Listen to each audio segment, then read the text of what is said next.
하나님의 말씀 고린도전서 6장 19절 20절의 말씀을 함께 보겠습니다. 너희 몸은 시작. 너희 몸은 너희가 하나님께로부터 받은 바 너희 가운데 계신 성령의 전인 줄을 알지 못하느냐. 너희는 너희 자신의 것이 아니라 값으로 산 것이 되었으니 그런즉 너희 몸으로 하나님께 영광을 돌리라. 아멘. 계절의 변화가 신비롭습니다. 주변이 이제 하루가 다르게 연두빛으로 물들어가는 모습을 보게 됩니다. 아름다운 꽃들이 활짝 피어서 그 꽃을 바라보는 우리의 마음까지도 활짝 피어나게 합니다. 봄은 생명의 계절입니다. 겨우내 죽었던 모든 무생명들이 다시 기지개를 켜는 것처럼 이 봄을 맞이해서 우리의 신앙도 다시 회복되고 되살아나는 은혜가 있기를 간절히 바랍니다. 오늘 하나님의 말씀은 고린도전서 6장 19절 20절을 본문으로 해서 성경은 우리 몸에 대해 어떻게 말하는가? 성경은 우리 몸에 대하여 어떻게 말하는가? 이러한 제목으로 말씀을 함께 나누겠습니다. 한 할머니가 골목길을 걸어가고 있었어요. 그런데 뒤에서 가치가 처녀, 가치가 처녀라고 말하는 남자 목소리가 들렸어요. 이 할머니가 놀라서 뒤도 돌아보지를 않고 빨리 걷는데 계속 뒤에서 가치가 처녀, 가치가 처녀. 할머니는 속으로 내가 아직도 뒷모습이 처녀처럼 예뻐 보이나 라고 생각하고 집에 돌아왔어요. 그날따라 기분이 엄청 좋았습니다. 집에 돌아와서 할머니가 싱글벙글 웃는 모습을 보고 손자가 물었어요. 할머니, 오늘 무슨 좋은 일이 있었어요? 아까 집에 오는데 한 남자가 따라오면서 가치가 처녀, 가치가 처녀 하면서 나보고 처녀라고 그랬어. 손자가 이상하다 싶어가지고 잘못 들은 것 아니고요. 할머니 제대로 들었어요? 하니까 아니야, 내가 분명히 들었어. 그러면서 남자들은 하여튼 예쁜 것 알아가지고는 손자는 그럼 할머니 내일은 보청기를 끼고 한번 나가보세요. 손자의 말을 듣고 할머니는 보청기를 끼고 집을 나섰는데 어제 들었던 그 남자의 목소리가 다시 들렸어요. 갈치가 1,000원입니다. 갈치가 1,000원입니다. 골목에서 갈치를 파는 고기 장사 소리였습니다. 그래서 가치가 처녀 하는 것이 갈치가 1,000원이라는 말을 잘못 들었던 거죠. 젊은 사람이든지 나이가 많은 사람이든지 간에 자기 몸에 대해서는 관심이 다 있어요. 일반적으로 사람들은 다 외모로 판단을 합니다. 그래서 이미 인간의 그런 마음을 꿰뚫어 보시고 하나님께서도 사무엘상 16장 7절에서 사람은 외모를 본다 그랬어요. 그런데 하나님은 중심 마음을 본다. 하트라 그랬어요. Look at the heart. 마음을 본다. 사람은 뭘 본다고요? 외모를 본다. 그러니까 사람들은 멋진 몸매와 아름다운 얼굴을 갖기 위해 운동을 하고 또 돈을 들여서 성형수술을 하고 다이어트를 위해서 이제 또 투자를 합니다. 그리고 아침에 또 교회에 오기 전에 거울을 보면서 토닥토닥 화장도 하고 이제 다 뭐 하려고요? 얼굴을 아름답게 예쁘게 하려고. 근데 자기의 얼굴을 아름답게 하고 몸을 건강하기 위해서 투자하는 것은 잘못된 것은 아니요. 근데 문제는 그것에 지나칠 때 문제가 있습니다. 한 아가씨가 몸매가 좋은 아가씨가 이제 결혼을 했는데 아이를 안 놓는다 그래요. 이제 아이 놓으면은 몸매 망친다고 이제. 그러다가 또 주변 사람 권유로 아이를 가졌고 아이를 낳았는데 젖을 또 안 먹인대. 가슴 처진다고 이제. 그런 건 잘못됐다 그거예요. 이제. 예?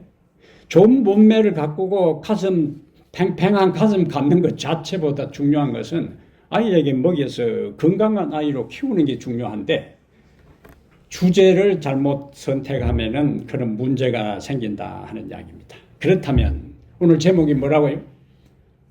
성경은 우리 몸에 대해 어떻게 말하는가? 성경은 우리 몸을 우리가 어떤 가치관을 가지고 바라보아야 하는지를 말씀을 합니다. 우리 몸이 무엇이며 우리 몸이 얼마나 가치 있으며 그리고 우리 몸을 어떻게 사용해야 하는지를 성경이 말하고 있어요. 그래서 성경이 말하는 몸에 대한 철학, 몸의 가치관에 대한 것을 오늘 본문을 통해서 하나하나 살펴보겠습니다. 자, 첫 번째로 우리 몸은 성령이 거하시는 성전이다. 우리 몸은 성령이 거하시는 성전이다. 바울이 왜 19절에서 오늘 고린도전서 6장을 다 펴놓으시고 중간중간 인용할 구절들이 있으니까 고린도전서 6장을 펴놓으시고 바울이 고린도 교인들에게 우리 몸은 성령, 하나님의 성령이 거하시는 성전이라고 할 때에 그 시대적 배경을 우리가 이해하는 것이 이제 필요합니다. 당시 고린도 교회는 아테네와 마찬가지로 헬라 철학이 유행했어요. 헬라 철학. 이 헬라 철학은 핵심이 뭐냐? 사람은 무엇과 무엇으로 되어 있다고요? 몸과 영으로 구성되어 있는 이원론이라 그래야지. 헬라 철학의 여러 주장 가운데 오늘 본문의 주제하고 연결해서 그들의 사상을 보면은 사람은 몸과 영으로 구성되어 있다. 몸과 영으로 구성되어 있는데 물질과 물질 세계를 어떻게 평가했다고요?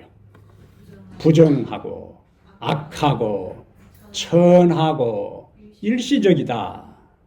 무엇이? 물질과 물질 세계는. 그리스도 철학자들이 이렇게 가르쳤어요. 대신 영과 영적 세계는 뭐하고? 선하고 고귀하고 영원하다고 여겼어요. 그러면은 이런 철학의 영향으로 바울이 고린도에 편지를 보낼 때에 그 시대를 살아가던 그리고 고린도 교회를 구성하고 있는 사람들은 어떤 생각을 가지고 있는가? 우리 몸은 부정한 것으로 이해했어요. 몸은 부정한 것으로 이해했기 때문에 어차피 부정한 것 마음대로 사용하고 마음대로 먹고 마셔도 전혀 문제가 없다라고 생각을 했던 거예요. 그래서 몸은 부정하고 영은 깨끗하기 때문에 원래부터 몸은 부정하고 영은 깨끗하기 때문에 내가 몸을 함부로 하고 마음껏 먹고 마시고 즐겨도 영은 원래 깨끗하기 때문에 우리 마음과 영은 전혀 우리 몸에 영향을 받지 않고 항상 깨끗한 것을 유지할 수 있다고 믿었다는 거예요. 그것이 1세기에 바울이 고린도에 편지를 보낼 때의 시대적 가치관이었어요. 그러다 보니까 마음대로 먹고 마음대로 해도 된다고 했으니까 방종주의와 쾌락주의가 그 시대에 유행했습니다. 이것이 고린도 교회의 배경이고 오늘 본문 6장의 배경이 돼요. 자, 그럼 이제 6장 12절에 한번 보겠어요. 6장 12절에 어떤 말씀이 있습니까? 모든 것이 내게 가하나. 여기 모든 것이 내게 가하나. 그러니까 어차피 내가 뭘 하든지 그것은 다 아무 문제가 없다. lawful이라 그랬어요. 합법적이고 그것은 전혀 문제가 안 된다. 그러니까 몸으로 어떤 짓을 해도 그것은 전혀 문제가 안 된다 하는 사상이 모든 것이 내게 가하나 하는 이런 사상을 가지고 있었어요. 거기다가 바울이 고린도에 와서 복음을 전하면서 우리는 죄 가운데 살았는데 예수 그리스도가 우리를 죄 가운데서 자유케 했다. 우리 모두는 다 죄로부터 자유를 얻었다 하는 말씀을 전했기 때문에 그 이후부터 더 사람들이 모든 것이 다 어차피 우리는 다 어떻게 됐다고요? 우리는 다 자유를 얻었으니까 자유를 얻은 사람은 뭐든지 다 할 수가 있다. 이렇게 또 다시 생각을 하게 된 거예요. 그러니까 어떤 행동을 해도 문제가 없다. 자기 마음대로 다 하면서 뭐라고 주장했어요? 12절에 모든 것이 내게 가하다. 그러면서 이제 13절부터 18절까지 바울이 계속 이제 이야기를 하는데 그들이 모든 것이 가하다 생각하면서 13절에 보면은 음식은 배를 위하여 있고 배는 음식을 위하여 있고 그것은 뭐냐? 먹는 것은 본능이다. 그럼 배고프면 뭐 해야 된다고요? 먹어야 된다. 먹는 게 죄냐? 그 이야기라. 마찬가지로 몸은 배를 위하여 있고 배는 몸을 위하여 있으니까 본능에 따라서 뭐든지 먹으면은 그냥 소화돼서 배설되니까 우리 몸을 더럽히는 것이 아니다. 마찬가지로 성적인 욕망에 대한 것도 그냥 본능대로 하면 된다 그거요.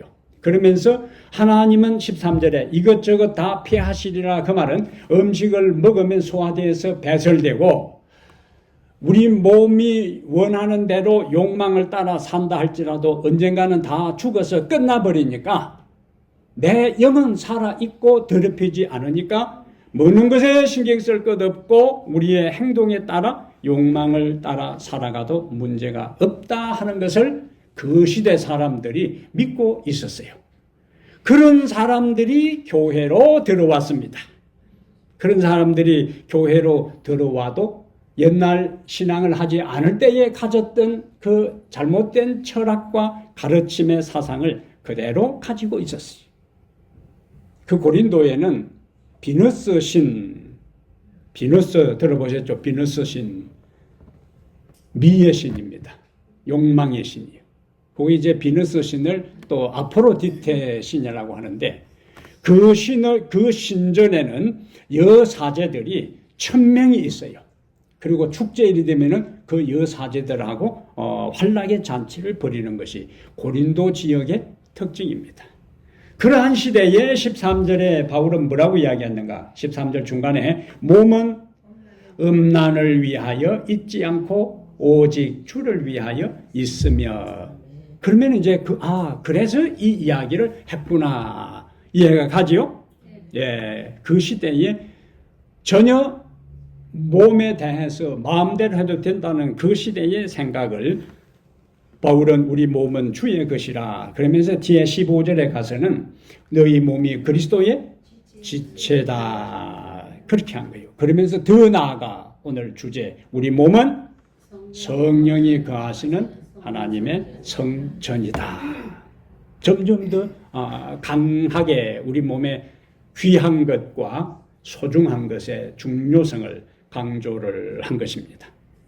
하나님의 성령의 전이라 하는 것은 하나님의 성령이 우리 안에 거하신다는 거라.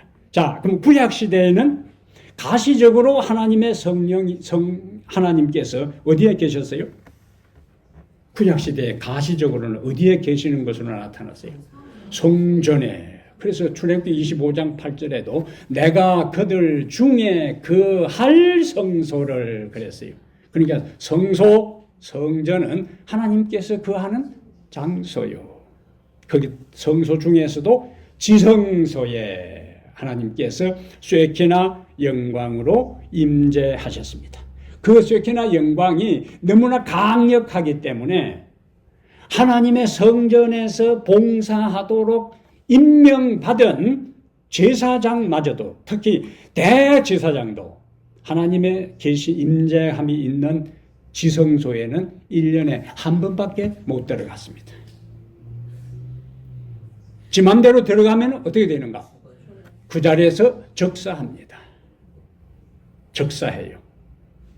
그런데 우리 몸이 동일한 하나님이신 성령 하나님이 거하시는 성전이라고 했을 때 이것을 우리가 항상 인식하고 의식하고 있다면 우리가 함부로 생각할 수가 있고 내가 부정적인 생각, 나쁜 생각, 더러운 생각, 유치한 생각을 하면은 내 안에 계시는 성령님도 그 내 생각을 다 알고 계시고 내가 말하는 것, 내가 행동하는 것, 내가 살아가는 삶의 모든 모습을 내 안에 계시는 성령이 다 알고 계세요. 이것을 우리가 확실히 의식한다면 함부로 죄를 범할 수가 없어요. 함부로 말할 수가 없어요. 함부로 행동할 수가 없어요. 제가 어릴 때에 우리 보리밭에 딸기를 좀 심어놨는데 보리 벨 때쯤 되면 이제 그 딸기가 익어가요.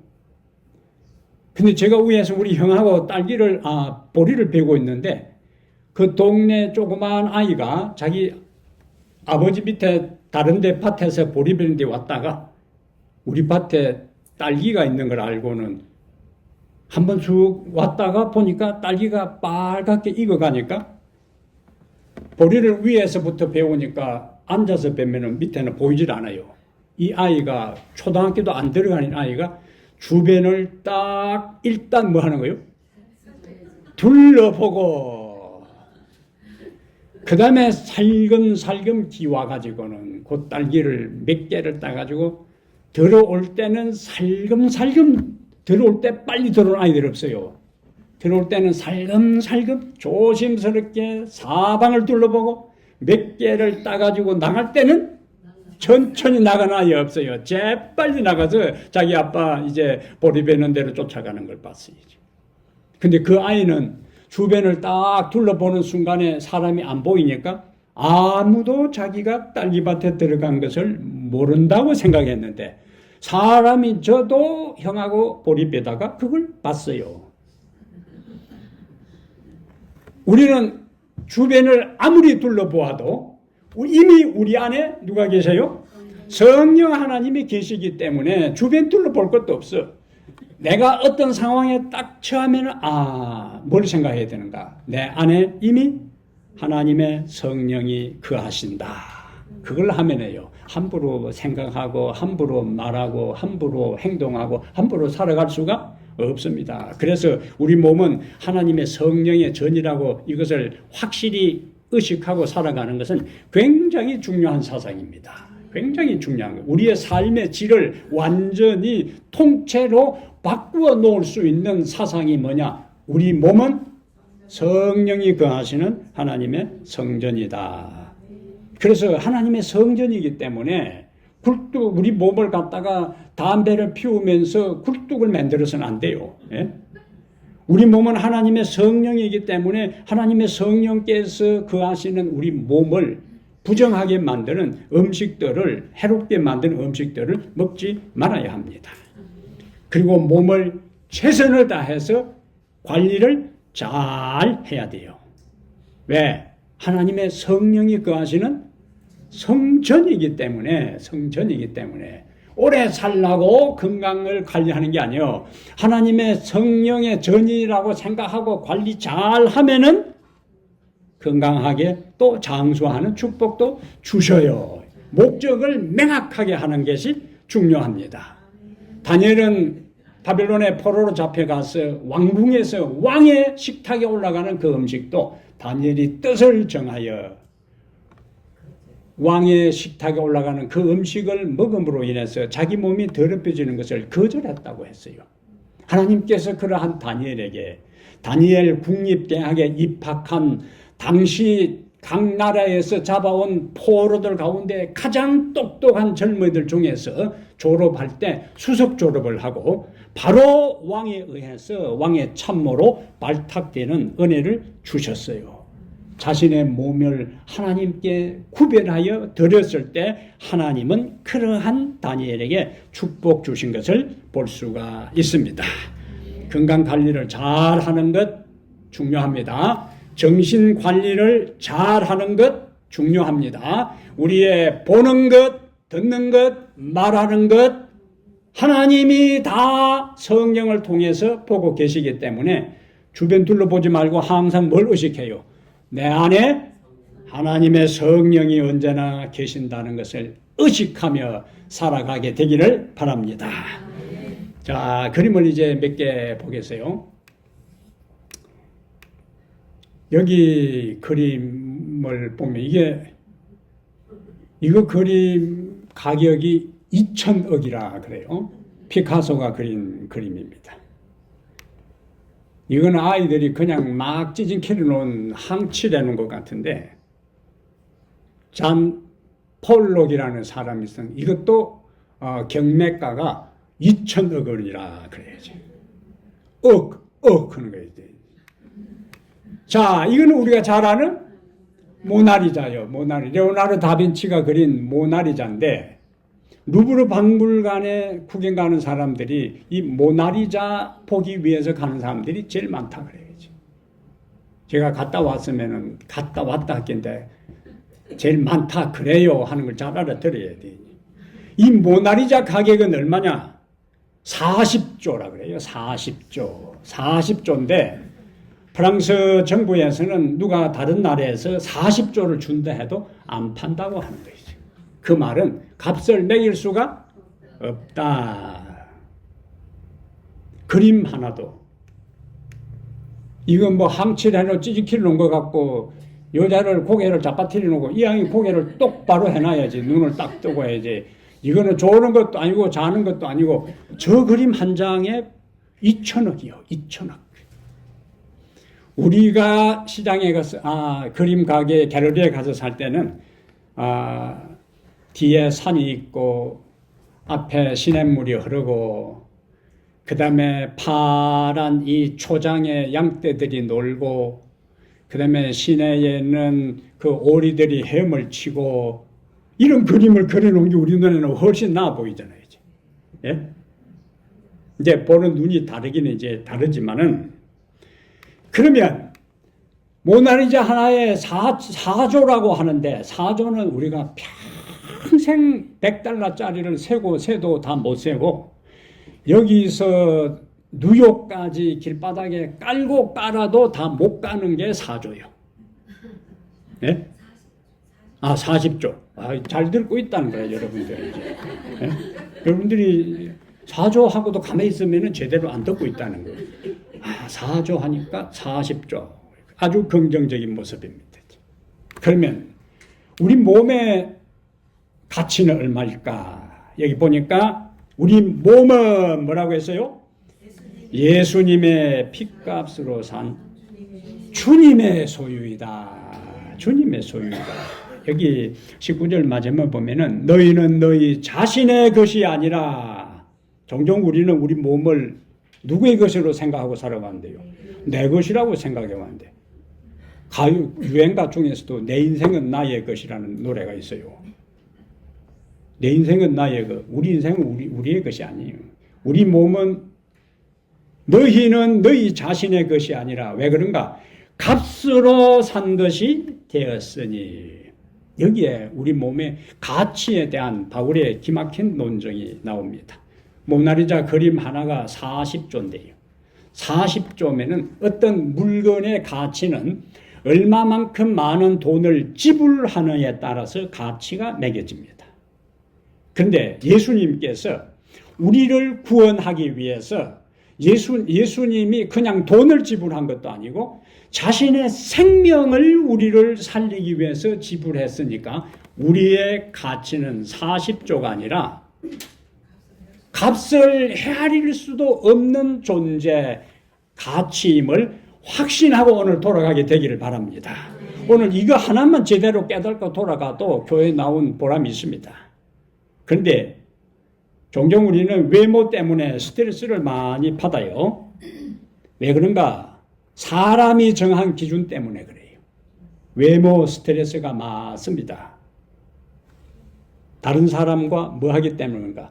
비교하기 때문에 그래요. 비교하기 때문에 스트레스를 많이 받는데, 요즘 한국 사람들이 생각하는 이상형, 남자는 키가 180 이상 돼야 된다. 나는 벌써 탈락이요. 두 번째는 근육형 체질이고 또 탈락이고, 그 다음에 짙은 눈썹이고 또 탈락이요. 내 눈썹은 퍼져가지고는 이 눈썹이 있는지 없는지도 모를 정도니까. 영화 배우 중에 배용준이가 180이라 그러고, 장동건이는 181, 정우성은 186이라 그래요. 그게 한국 사람들이 생각하는 남자 이상형이. 그럼 여자 이상형은 어떻게 돼야 되는가? 165 이상, 쌍꺼풀에, 높은 키에, 코에, 키가 아니고 높은 코에, 긴 생머리에, 마른 몸. 이게 여자 이상형이라 그래요. 여기 하나도 없어. 예. 남자도 하나도 없고 여자도 하나도 없어. 예. 여기 뭐 있는데 사람들이 기준으로 하는 그 이상형은 남자도 없고 여자도 아무도 없어요. 진짜. 이런 기준에 미치지 못하면 괜히 자신감을 상실하고 괜히 주눅들고 그런 경우가 많이 있습니다. 근데 성경은 이런 기준으로 키를 가지고 얼굴 모습을 가지고 인간의 가치를 평가하지를 않습니다. 예수님이 우리 한 사람 한 사람을 위해서 자신의 핏값으로 우리를 사시고, 그 다음에 우리를 그분의 소유로 삼으셨어요. 그분의 소유로. 옛날 유럽의 경매시장, 프랑스 경매시장에 나폴레옹 외투 단초가 하나 거기에 경매로 나왔는데 한국 돈으로 1억이 넘게 팔렸어요. 나폴레옹 외투에 달려있던 단초 하나에 1억 주고 사는 사람도 제정신도 아니고, 예? 단추요. 단추. 제대로 알아들어야지, 단추나.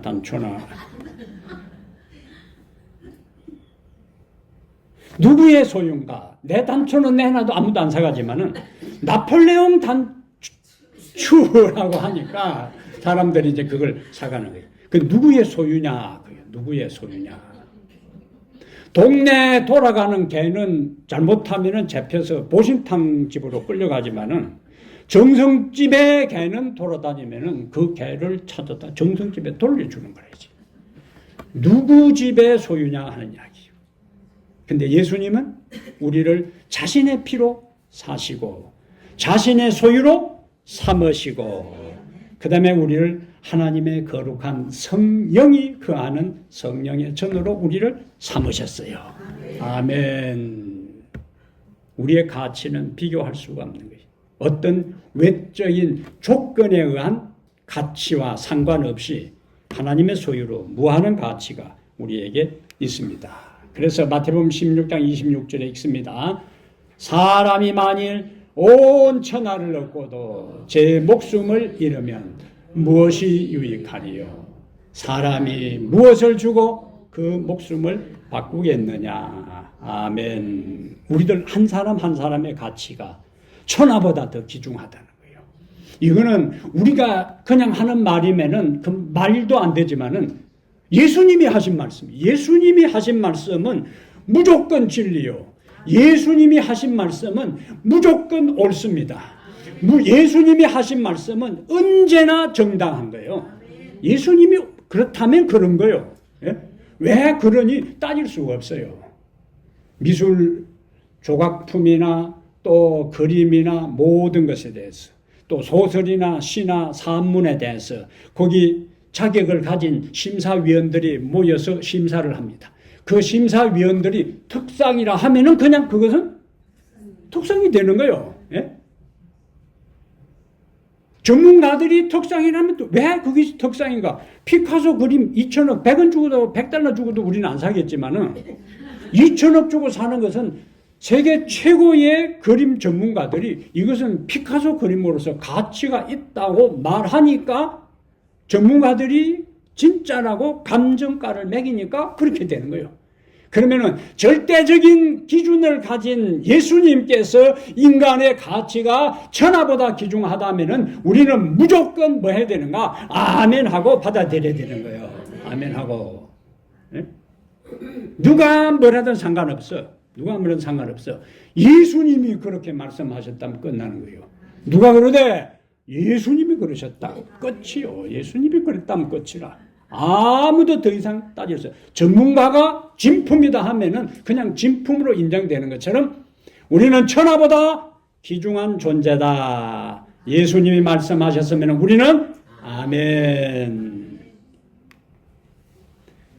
소식이 세 가지 소식이 있는데 좋은 소식이 있고 나쁜 소식이 있고 환장할 소식이에요. 환장이라는 것은 창자가 디비지는 걸 환장한다는 거예요. 미치고 환장하고 팔짝 뛰겠네 할 때 쓰는 표현이에요. 좋은 소식은 뭐냐? 우리 아이가 상을 받아왔어. 우리 아이가 상을 받아왔어요. 엄마나 상 받아왔어? 그는 무슨 소식이라고요? 좋은 소식이요. 그런데 꼭 한국 엄마들 하는 게 있어. 옆집에 누구도 받았니? 네만 받았니? 그걸 물어봐. 그걸 뭐하러 물어보세요. 그냥 상 받아오시면 잘했다 하고 기특하다 그러고 머리 떠듬주고 너는 확실히 잘할 줄. 너는 원래는 머리는 좋은데 노력을 안 해서 그런데 노력 좀 하니까 된다고 이렇게 격려를 해줘야지. 꼭 엄마나 상 받았어 하고 자랑을 하면 누구누구도 받았니? 너만 받았니? 그런데 보니까 엄마 나만 받은 게 아니고 옆집에도 받았어요. 그게 나쁜 소식이야 이제. 그럼 또 엄마는 가만히 또 물어봐. 그러면 너희 반의 아이들 다 받았니? 아, 우리 반의 아이들도 선생님이 기 살려준다고 용기 준다고 다 줬어. 그게 환장할 소식이에요. 왜 좋은 소식이 나오고 나쁜 소식이 나오고 환장할 소식이 나오는가? 비교요. 비교. 자기 아이하고 다른 아이하고 비교할 게 뭐가 있어요? 예? 비교할 게. 제가 학교에 교목으로 3년 있을 때 학부형들 학교에서 한 번씩 이제 초청을 해서 환담을 하는 시간을 갖는데 가끔씩 이제 아이가 적응이 안 되는 아이들이 이제 교목실로 옵니다. 한결같이 이야기를 합니다. 목사님, 우리 아이가 머리는 좋은데 노력을 안 해서 그렇다고. 머리는 좋은데 노력을 안 해서 그렇다고 이제. 그럼 다른 아이들 비교하지 말고 당신 아이에 대해서 그렇게 개인적으로 격려하고 믿고 기다리시라고 이제. 비교하는 가운데서 인간의 불행이 시작됩니다. 행복했다가도 내가 오늘 아파트를 한국에는 13평 조그만 그동안 전셋집 전연하다가 13평 아파트 마련하고 여기도 다른데 전셋집이 아니고 여기는 월세에 살다가 한 1000스퀘어피트 되는 집에 이사를 가면은 그것으로 행복한데 오랜만에 동창을 20년 만에 만났는데 그 동창은 6000스퀘어 집에 산다는 이야기를 듣는 순간에 그냥 조그만 집 장만했다고 저하고 남편한테 당신 열심히 노력하니까 좋다고 고맙다고 했는데 동창 6000스퀘어피트 산다는 소리 듣는 순간에 그냥 행복은 다 사라져버리고 남편이 그렇게 찌질이 못날 수가 없고 자기가 자기 이 세상에서 가장 불행한 여자처럼 생각이 된다고 그러죠. 왜 그래요? 비교하지 마세요. 비교하지 말고 나는 하나님 앞에서 언제나 한 사람으로서 하나님이 나를 존귀하게 여기고 가치 있게 여기고 소중하게 여긴다. 그런 마음으로 사시기를 바랍니다. 그러면은 내가 가진 것이 많지 않다 할지라도 우리는 언제나 행복한 가운데 하나님께 감사하고 찬양하며 살아갈 수가 있어요. 여기에 시편 16편 3절에 읽습니다. 땅에 있는 성도들은 존귀한 자들이니 나의 모든 즐거움이 그들에게 있도다. 보세요. 하나님께서 땅에 있는 성도들은 어떤 사람들이라고? 존귀한 자들인데 하나님의 모든 즐거움이 누구에게? 그들에게 있도다. 부모로서 자식에 대한 것들을 보면서 자식 감사하고 기뻐하고 때로는 슬퍼하고 하는 것처럼 하나님께서 이 세상에 살아가는 우리들 한 사람 한 사람의 모습들을 보면서 우리가 작은 것에도 감사하고 행복을 느끼고 기뻐하고 즐거워하면은 하나님도 등달아서 즐거워하고 기뻐하고 싱글벙글, 예? 하나님께서 우리를 존귀한 자들로 여기고 존귀한 자들로 여기는 우리들이 이 땅에서 즐거워하고 기뻐할 때에 주님은 하늘에서도 함께 기뻐할 것입니다. 이사야 43장 4절 읽습니다. 내가 내 눈에 보배롭고 존귀하며 내가 너를 사랑하였다. 하나님께서 하나님의 눈에 우리가 보배롭고 존귀하며 가끔 하나님도 콩깍지가 끼일 때가 있습니다. 우리가 때로는 빗나가고 불순종하고 삶에 지쳐서 하나님을 의심하고 불평하는 가운데서도 여전히 하나님의 눈에는 우리가 보배롭고 존귀하게 여기는 겁니다. 그리고 우리를 사랑하셔요. 사랑하셔요. 가끔 이제 여기는 아는 사람이 하나도 없지만은 아이가 있는 데서 이제 아이 막 태어난 아이를 데리고 왔는데 생긴 게 메주땡이처럼 못생겼어도 그 엄마하고 아버지하고 할매는 목사님 우리 아이 얼마나 우리 손자 잘생기고 예쁘냐고. 예? 근데 그렇게 이야기하는 사람에게는 또 목사가 솔직하게 아니요 메주땡이 같은데요. 솔직하고 정직한 게 항상 그냥 그렇게 하면 돼. 지혜롭게 대답해야 돼. 그때는 튼튼하게 생겼다고 이야기합니다. 튼튼하게 씩씩하게 생겼다고 그러고 아주 총명하게 생겼다고 그래야지. 근데 부모와 할머니, 할아버지는 왜 그런가? 자기 눈에 사랑스럽게 보이는 거예요. 자기 눈에. 하나님의 눈에 우리가 그렇게 보인다는 거예요. 하나님의 눈에. 네가 내 눈에, 하나님 말씀하잖아요. 네가 내 눈에 보배롭고 존귀하며, 보배롭고 존귀하니까 어떻게 하는가? 우리를 사랑하시는 거예요. 우리를 사랑하시는 거예요. 이러한 것들을 우리가 강한 확신을 가질 때에 나의 자존감이 높아지고 내가 주님의 눈에 보배롭고 존귀한 존재라면은 내 옆에 있는 이 사람도 하나님의 눈에 보배롭고 존귀한 존재구나. 나도 인정하고 다른 사람도 인정하고. 인생은 사박자라 그랬어요. 자기도 인정하지 않고 다른 사람도 인정하지 않고, 자기만 인정하고 다른 사람은 인정하지 않고, 다른 사람만 인정하고 나는 인정하지 않고, 나도 인정하고 다른 사람도 인정하고, 내가 가치 있는 것처럼 너도 가치 있다. 왜? 하나님이 우리를 보배롭고 존귀하게 여기니까. 이런 마음으로 여러분들의 하루하루의 삶을 살아가게 되기를 바랍니다. 오늘 본문의 세 번째, 우리가 하나님의 성령의 전이고 예수님께서 당신의 피로 우리를 당신의 소유로 삼으시고 보배롭고 존귀하게 여긴다면 그럼 어떻게 살아야 하는가? 우리 몸은 하나님께 영광 돌리는 도구이다. 하나님께 영광 돌리는 도구이다. 이것이 인생의 목적이 되어야 되는 거예요. 인생의 목적은 하나님께 영광 돌리는 겁니다. 어떻게 우리가 영광을 돌리는가? 예배하는 삶으로 영광 돌린다. 구약시대에 하나님의 성전에서 제사를 드렸습니다. 하나님께 예배했어요. 그러면 우리가 오늘날에는 하나님의 성전이라, 하나님의 성전에 성령을 모시고 사는 우리들은 뭐 해야 되는가? 하나님께 예배하는 거예요. 예배를 통해서 하나님께 영광을 돌리는 겁니다.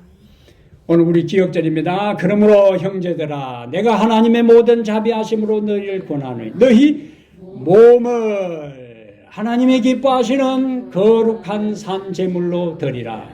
이는 너희가 드릴 영적 예배니라. 아멘. 너희 몸이라 하는 것은 우리의 삶을, 우리의 인생 전체를 하나님께 드리는 거예요. 예배는 드리는 것처럼. 그때 하나님께서 우리의 예배를 통해서 영광을 받으시는 겁니다. 그 다음에 두 번째, 우리가 어떻게 하나님께 영광을 돌리는가? 품성의 열매와 영혼의 과실을 많이 맺어 하나님께 영광을 돌려요. 너희가 과실을 많이 맺으면 내 아버지께서 영광을 받으실 것이요 너희가 내 제자가 되리라. 아멘. 우리 집에 사과나무가 있는데 작년에는 꽃이 세 보니까 한 10개 피가지고 마지막까지 연계 3개 열었는데 3개도 나중에 썩어버렸어. 올해는 이제 걸음을 좀 많이 줘놨기 때문에 혹시 많이 열면 여러분들 한 개 갈라 모르는데 그래서 제가 갈등을 했어요. 아니 꽃 3개 피가지고 3개 열려서 그것도 썩어버렸으니까 사과나무로서의 더 이상 가치가 없어요. 그래서 빼버릴까 하다가 키운 정 때문에 10년이나 키웠으니까 키운 정 때문에 이제 다시 기다리는 중입니다. 하나님께서 우리를 예수 그리스도를 믿게 하고 우리 속에 성령을 주신 것은 하루하루의 우리의 삶이 하나님의 모습으로 하나님의 품성으로 닮아가도록 하기 위해서 우리에게 기다리고 있는 거예요. 예? 10년이 되고 20년이 돼도 그 모양 곡걸로 살아가면 안 된다는 이야기입니다. 주님을 닮아가야 돼요. 거울을 볼 때마다 나의 모습이 주님을 닮아가고 있는지를 잘 보고 날마다 주님을 닮게 하옵소서. 여기 과실은 품성의 열매과 동시에 영혼 구원의 열매입니다. 영혼 구원의 열매. 예수 믿는 것은 영혼 구원의 열매가 맺혀야 되는 거예요. 내 혼자만 예수 믿고 천국 가는 것이 아니고 다른 사람도 예수 믿고 구원받아 함께 하늘에 가도록 할 때 하나님은 그것을 통해서 영광을 받으시는 겁니다. 세 번째는 구별된 삶과 착한 행실로 영광을 돌린다. 구별된 삶으로. 여기 읽습니다. 그런 너희가 먹든지 마시든지 무엇을 하든지 다 하나님의 영광을 위하여 하라. 예? 내가 먹을 때도 이것이 하나님께 영광이 되는지 내 입맛을 따라 먹는 게 아니에요. 예? 옛날에 내가 좋아하던 기니까 먹는 게 아니에요. 내가 어릴 때부터 입맛이 인이 백혔다고 먹는 게 아니고 먹든지 그 다음에 마시든지 먹는 재미 없이 뭐대로 사나? 먹는 거 가지고 그 재미로 어떻게 인생을 살아요? 그것만이 가지고는 안 되는 거예요. 먹든지 마시든지 그 다음에 무엇을 하든지 다 하나님의 영광을 위하여 하라.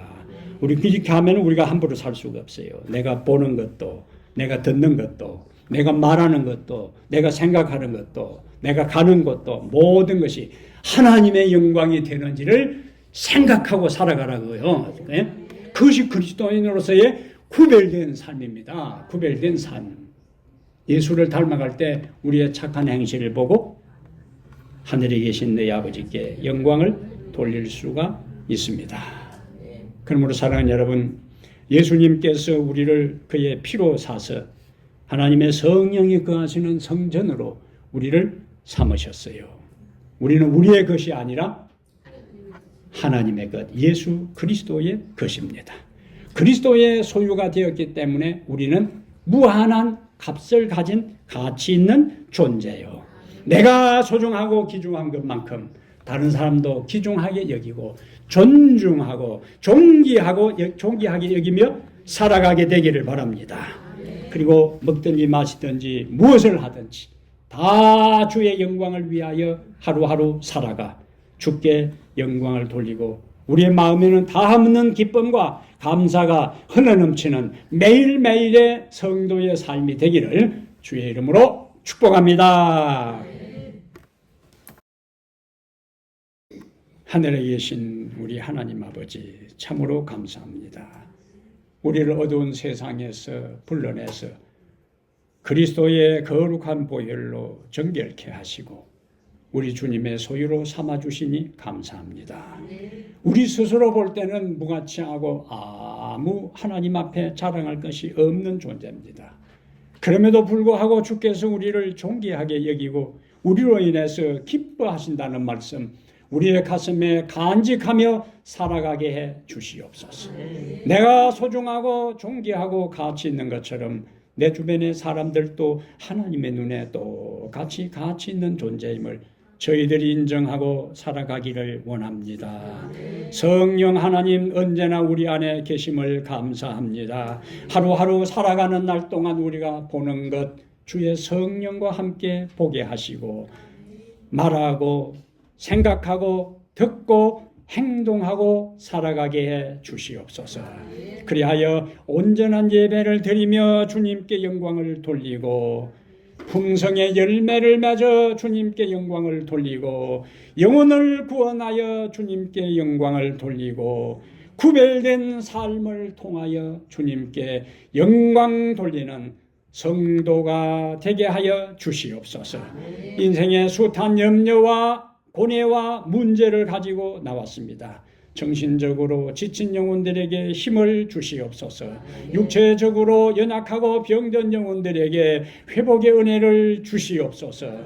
삶의 방향을 잃어버리고 방황하는 자들에게는 길을 허락하여 주시옵소서. 우리 주 예수 그리스도 이름으로 간절히 기도하옵나이다. 아멘.